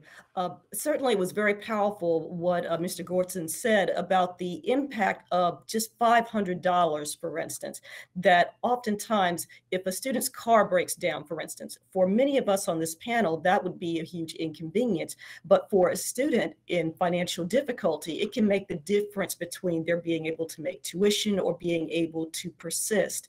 And so we have funds that are set up for a number of our units that are there to help students if they experience that type of emergency, to allow them to be able to persist. We're also we also saw benefits, of course, for the students from free summer tuition. So that's something we plan to continue.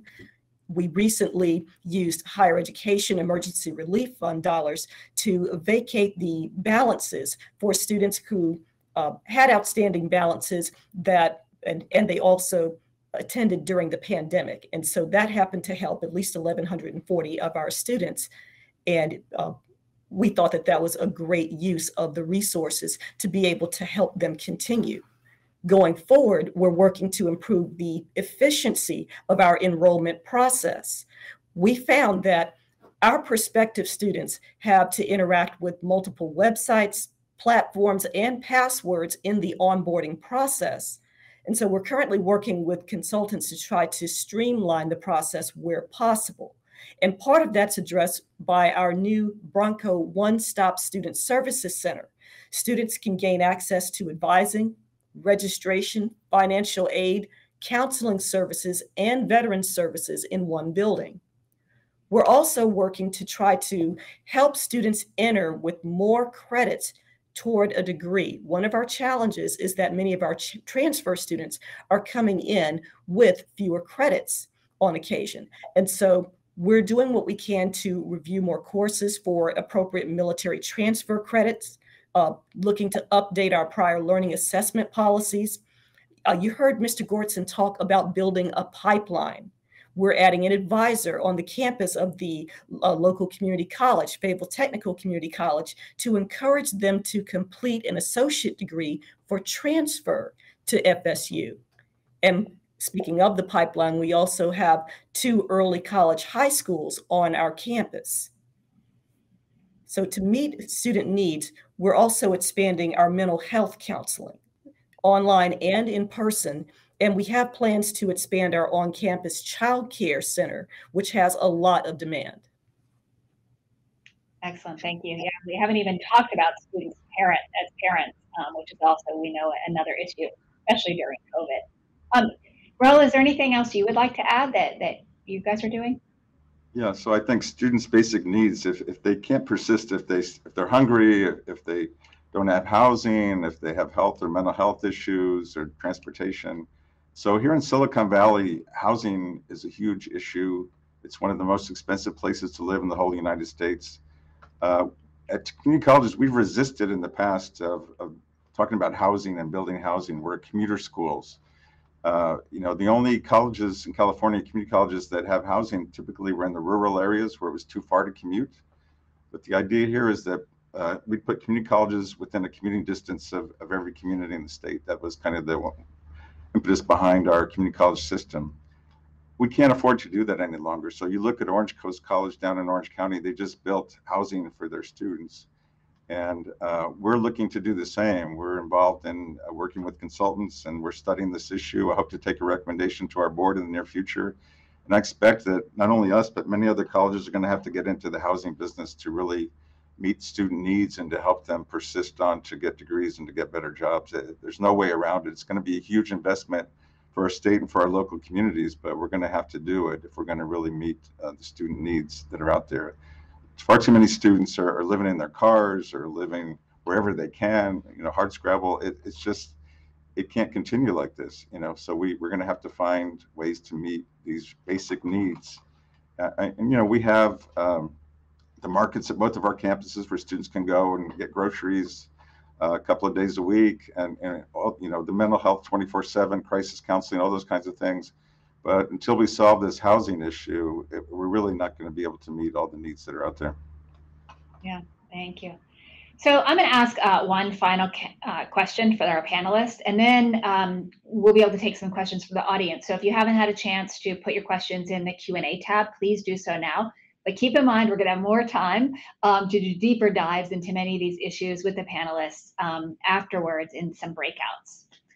So we know if we're going to truly reverse this trend, then the Band-Aids are not sufficient. And, we talked about sustainable solutions already. And we need everybody collectively to be thinking about this and implementing sustainable policies and practices.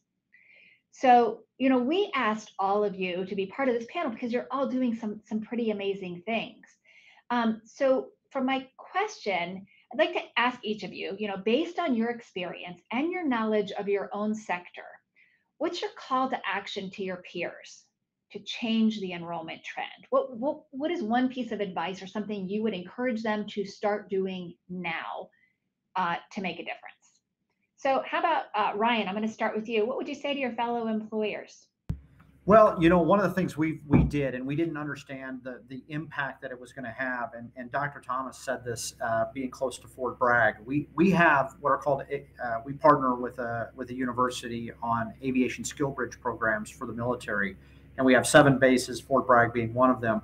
One of the things we've gone down as an organization, and aviation companies have not traditionally done this, is going down the apprenticeship model, both pre-apprenticeship and apprenticeship in partnership with community colleges educationally, so that we can really get them into a career, and then along that career path working towards not just certification, but also their associate's degree as well as their bachelor's degree, and at the same time, because it's an apprenticeship program, the Department of Labor allows them to use their housing allowance, which is sometimes, as Dr. Rodriguez said, is a big barrier.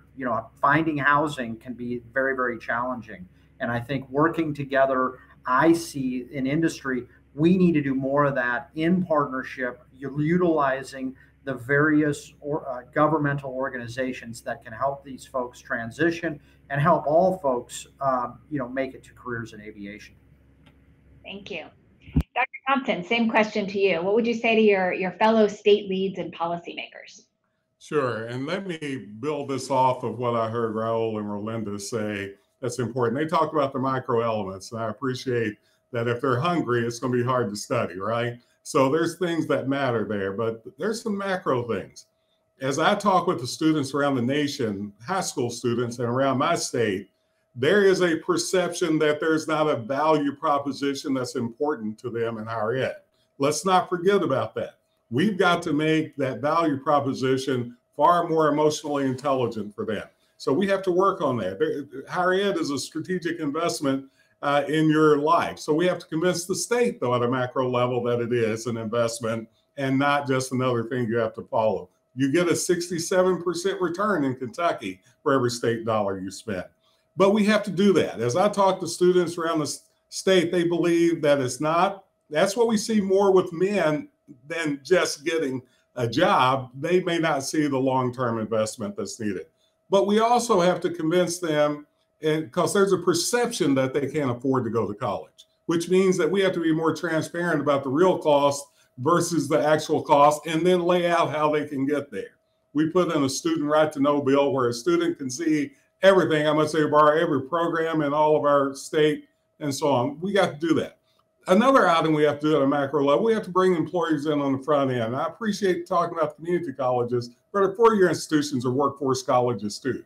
Let's not forget about that. We have to bring employers in on the front end. It's my goal by 2030 that every student, either in high school or college, will have a work-based learning experience, whether it's an apprenticeship, co-op, internship, whatever. We know that that increases the value of connection. We have to start the pipeline earlier. So we have to help, employers have to help us as we have to help them to identify programs they're going to need 10 years from now, not programs they needed 5 years ago. So those are some of the macro things.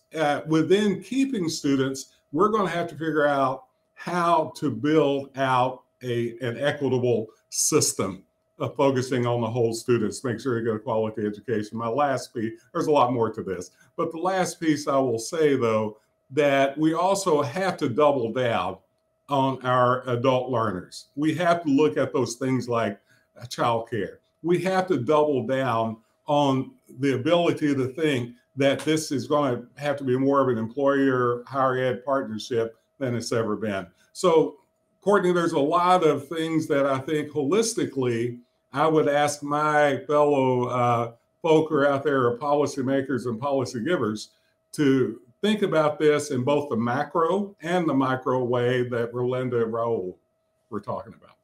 Thank you so much. Dr. Rodriguez, what would you say to your fellow two-year institution?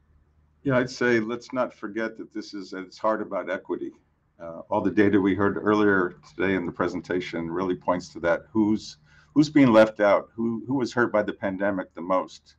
And so what can we do as institutions to respond to this? I think one of the things we have to keep our eyes on is how do we change ourselves as institutions? The guided pathways work. How do we reshape our organizations to be more equitable and to really take away the barriers so that we do have a level playing field for our students? Because it's not level now. There's no way it is.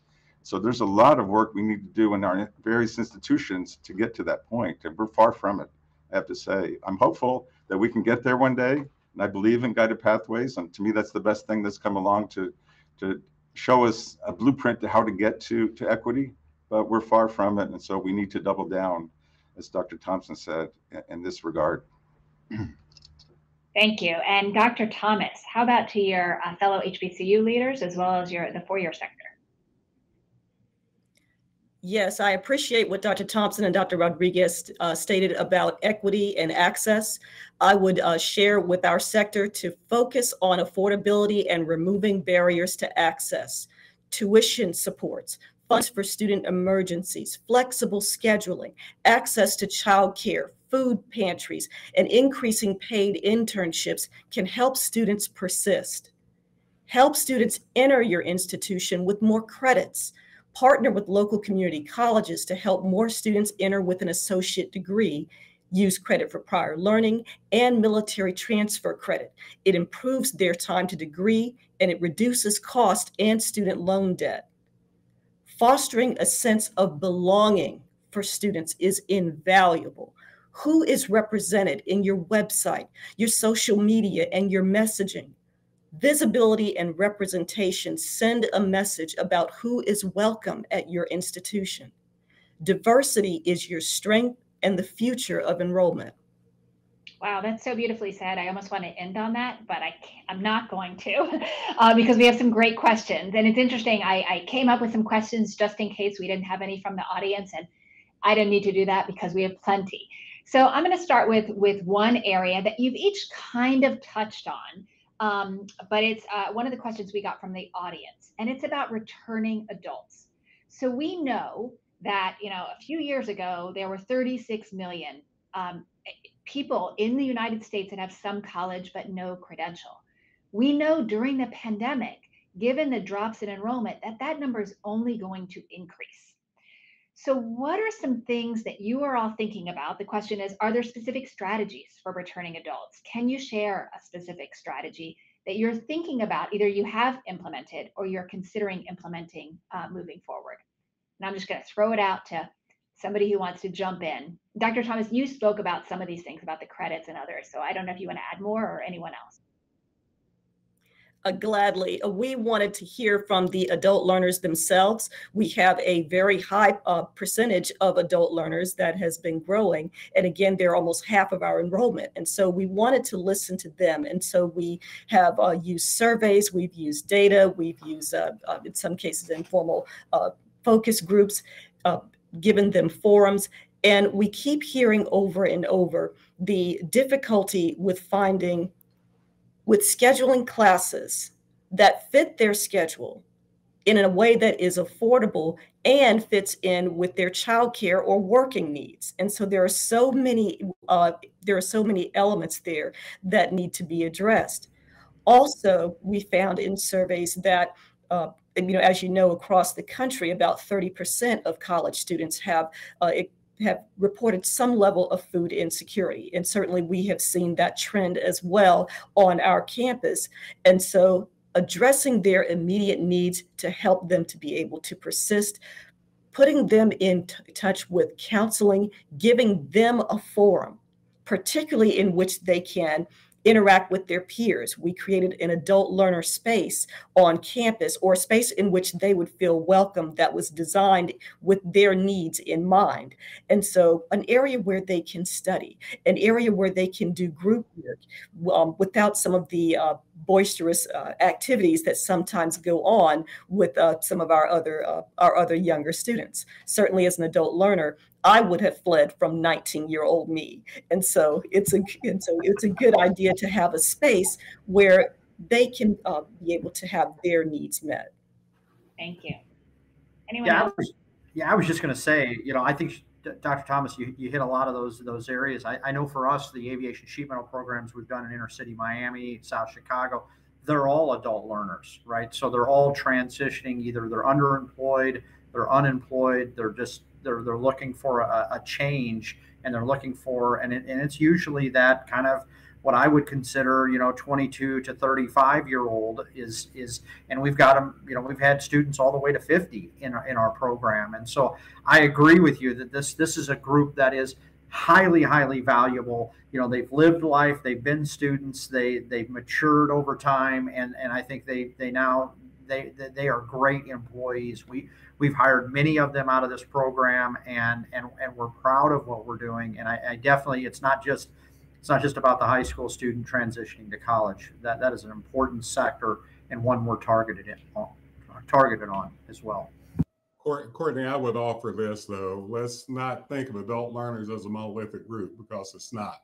That 22-year-old mother that has never gone to college looks a lot different than the 40-year-old person that needs to be reskilled. I mean, and we have to think of it within those terms. We have to create more competency-based models. We have to give more credit for prior learning. We have to provide daycare in some cases. We have to provide rolling admissions. There's a lot of things that we have to do, but the thing I would ask us to do is to stop talking about it as if it's a monolithic group. Our data show totally different than that. And so that's one of the things we've done wrong. Yes, we got employers. I'm also the chair of the largest healthcare system in big parts of the state and other states. And I can tell you that we need right now 750 nurses we can hire immediately. That's a different way of focusing on that group. We have students with 80 hours that didn't get that degree and they're in lower employment. How do we give them an incentive to come back? So I would argue that let's first of all create a different dialogue. Thus may lead us to different answers for each of these groups. Yeah, very well said. Dr. Rodriguez, do you want to add anything? Dr. Thompson made the point I wanted to make about the monolithic, adult learners. But one thing that, being around a long time, you forget things and then they come back. And so we've been talking lately about doing PACE programs. Somehow those fell off the map for us. These are cohort-based programs for adult learners, and they're kind of accelerated programs. And we used to do a lot of these 20 or so years ago, and for some reason we stopped doing them. But now we've started talking about, we know these programs work and we need to bring them back. And so sometimes you have to look at the past to think about the future. And so, and contrast that with some work we've been doing with the K through 12 partner, actually in the elementary district. and they had students that were not coming to class or not doing their homework. And so they asked us to start a parent academy to work with the parents. And so we did. And, you know, we solved that problem that they were having. So we got the parents involved in what the students were doing. But in working with the parents, we found out that they had a lot of interest in continuing their education and exploring different possibilities. And so we were able to reach out to them as a result of this parent academy. So, you know, be open to things that come up, that you may have an audience in an unexpected place. And so you need to respond to that when you find out where those situations are. Yeah. Thank you all for that. I mean, it is about the people again. And I think we always need to keep that in mind, and people are individuals. So, all right. So still so many questions and not enough time.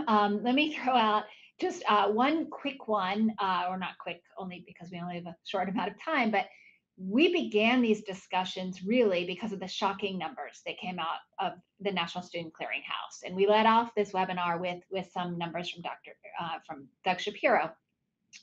So how do you think about using that data in your own institutions or in your state or as an employer to really drive change? And do you have a recommendation with how others who are listening here today or will listen in the future, how they can use that data to drive change in their own institutions and organizations?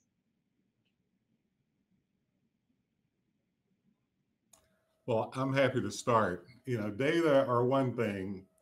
Analytics is when you get that data and apply it to your particular institution that you focused in a targeted way. That's what we do with all of our institutions. Our community colleges in Southeastern Kentucky looks a whole lot different than our research-based institution in our city. So our goal, I mean, there's some global things. We have to focus on outcomes, no doubt. DEI, we have to focus on increasing outputs, but we also have to focus on quality. So the National Student Clearinghouse data, as our data, in-state data, are telling us that we have data. How we use those to really match up with a statewide strategic need, how we match up with employer need, how we match up with the need of the individualized student, no matter where they're coming from and their age, I think that's what we're called to do, is to create a set of analytical processes that can happen at a micro level on the campuses where the rubber meets the road, but also at the macro level to where we can develop policies that would allow some of that to be enacted to reach the endpoint that we're trying to reach.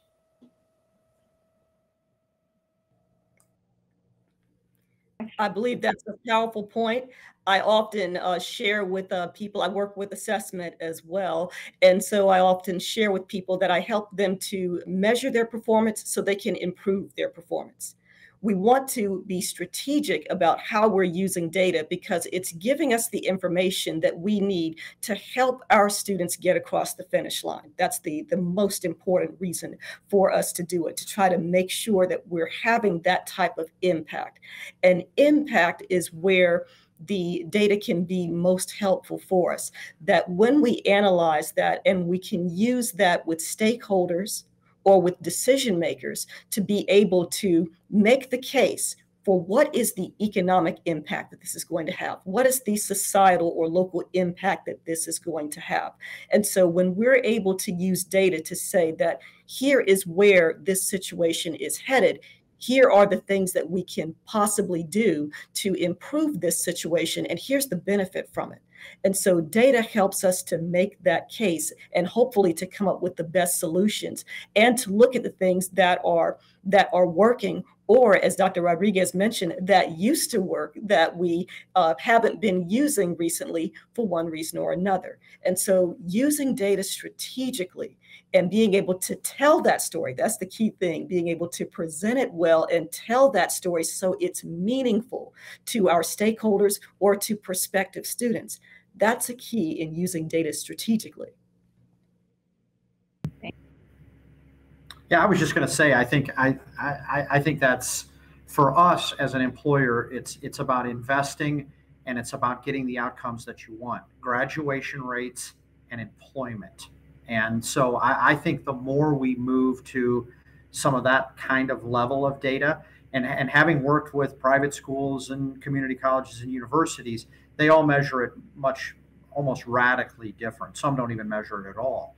And I think, to me, as an employer, if I'm going to spend money as an employer, I want that student to graduate and I want to get that student a job. And sometimes that job's not with me, but as long as it's within the aviation industry or it's within an industry, that's okay. And so when I look at data as well, data is great, but it should lead to the outcome that we need. And in our world, with that many jobs needed, we've got to be placing and showing that the education we're providing is leading to the employment that we desire as a aerospace industry.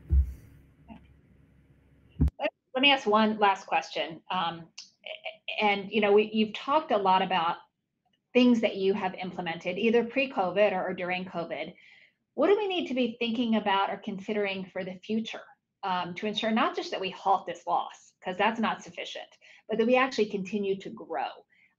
Anything on the horizon we need to be thinking about? And keep in mind, we have a whole nother hour afterwards. We can go in more depth about these and other questions, but what are some things top of mind? The best way to build a higher ed system is create a wonderful, wonderful early childhood system. And we're going to have to really start thinking about this in a much longer pipeline, all the way through to the workforce, which means that we all have to be in the same place together.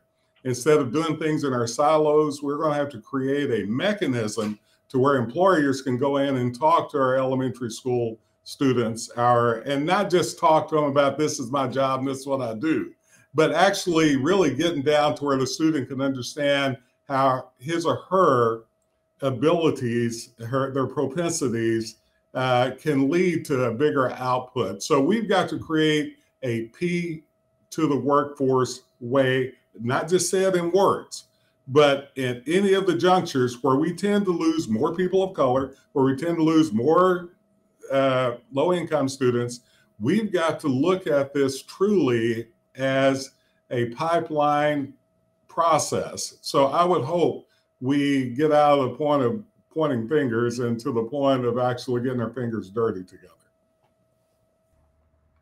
I would like to add that we can't look at our students as monoliths, just like with the adult population we were talking about. Our students are not monoliths either, and so are traditional students. So we need to think about different options for them, give them different opportunities to explore different areas. And so, we need to think about how in the future we like nursing, for example, how we get into the virtual reality kind of thing. How do we expand and offer different kinds of experiences to our students, because they're going to expect it in the future. Again, getting back to the way they're raised in the digital world with devices and so on, we really have to think about what that means for the future and how we can respond to that and create these different kinds of options for our students.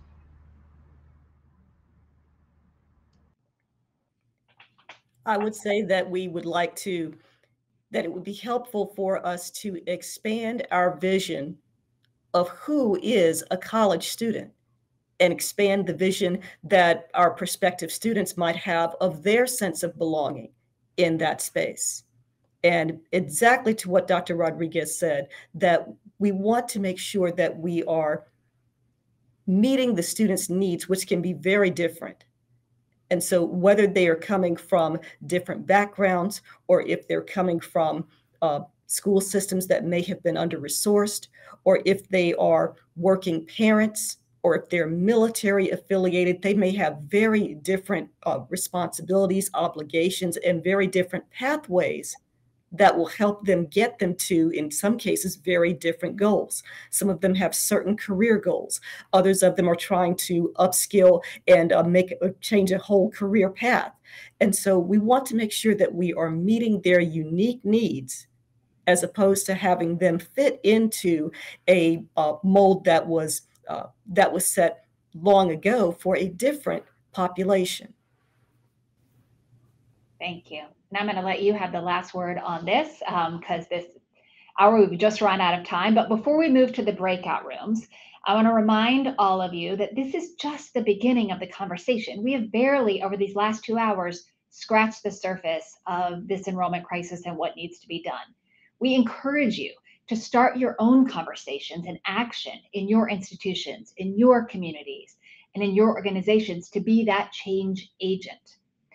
Within the next week, you will be receiving a short survey from us. If your campus or organization is developing strategies to reverse enrollment trends, we hope you'll let us know on that survey. Our aim will be to follow up with you and share your promising practices. This could include being invited to a call to action convening. It could include small dollar, quick turnaround sponsorship grants that we can provide to help increase and scale effective enrollment policies. We'll have more details in that post-convening survey, so look out for it. And if you're a member of the public who'd like to learn more about how the enrollment decline is impacting students in your state, visit your state's higher education office or agency's website for additional information.